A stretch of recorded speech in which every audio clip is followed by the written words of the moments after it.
राजेश, परेशान लग रहे हो, क्या बात है? क्या बताऊं नंदिता मैम, आपने जो फाइल्स मुझे फॉरवर्ड की थी उनको चेक करने के लिए अपना कंप्यूटर स्टार्ट किया, देखा तो सारी फाइल्स गायब थीं। केवल वही नहीं, लगा जैसे कुछ और फाइल से भी छेड़छाड़ की गई है। साथ ही मेरी कुछ और एप्लीकेशंस भी सही तरीके से काम नहीं कर रही हैं। तब तो किसी ने तुम्हारा कंप्यूटर हैक कर लिया है। हैक? इसका क्या मतलब है नंदिता मैम? इसका मतलब है गैर कानूनी तरीके से किसी ने साइबर स्पेस के जरिए तुम्हारे कंप्यूटर का एक्सेस ले लिया है। Cyber space? ये किसे कहते हैं? क्या ऐसा पॉसिबल है? देखो, हमें जो कुछ भी असंभव लगता है उसे साइबर स्पेस के जरिए संभव बनाया जा सकता है। तो पहले मैं तुम्हें साइबर स्पेस के बारे में बताती हूँ, जिससे तुम समझ सको कि हैकिंग किसे कहते हैं।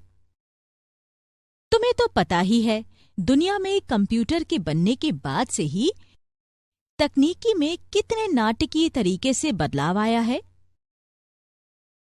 टेक्नोलॉजी को ज्यादा कारगर बनाने के लिए दुनिया भर के कंप्यूटर्स एक दूसरे से एक इलेक्ट्रॉनिक लिंक के जरिए जुड़े हुए हैं। इसे ही नेटवर्क्स कहते हैं। इन्हीं नेटवर्क्स को जोड़कर इंटरनेट बनाया गया। यही इंटरनेट अब जिंदगी का जरूरी हिस्सा बन गया है। इसके बिना हम कुछ नहीं कर सकते। कंप्यूटर्स और मोबाइल फोन्स में इंटरनेट ने हमारी जिंदगी को आसान बना दिया है।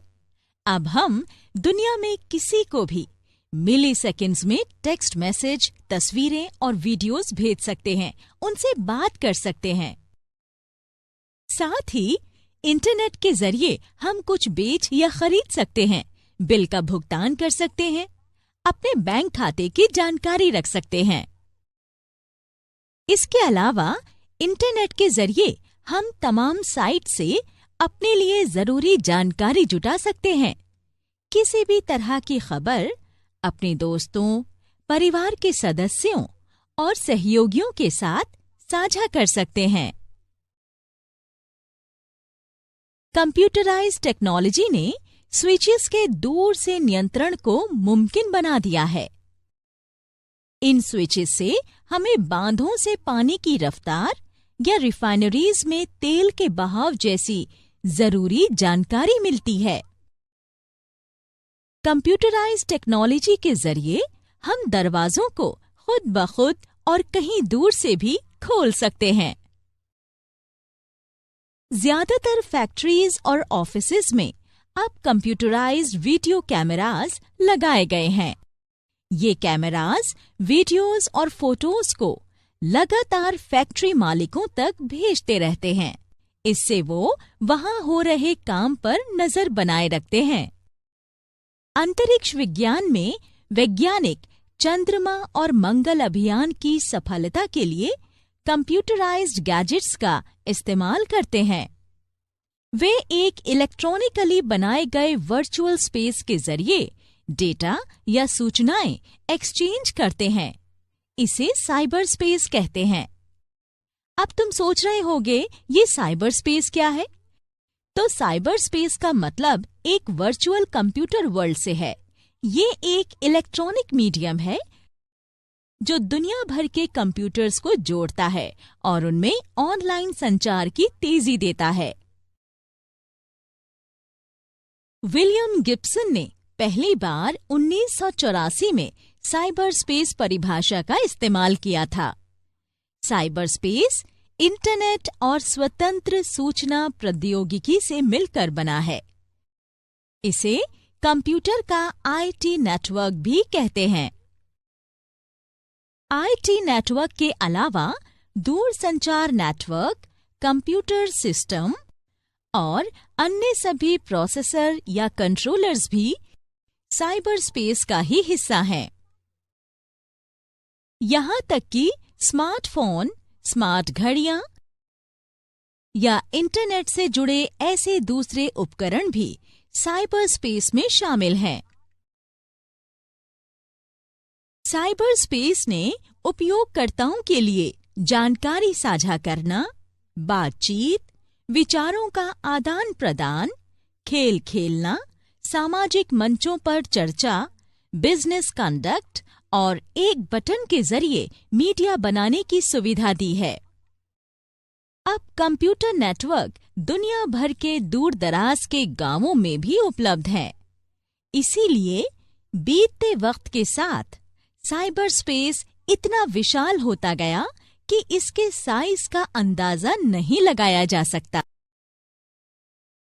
साइबर स्पेस की एक खास बात है, ये दुनिया में हर जगह है और सीमाएं या पाबंदियां इसको नहीं रोक सकती।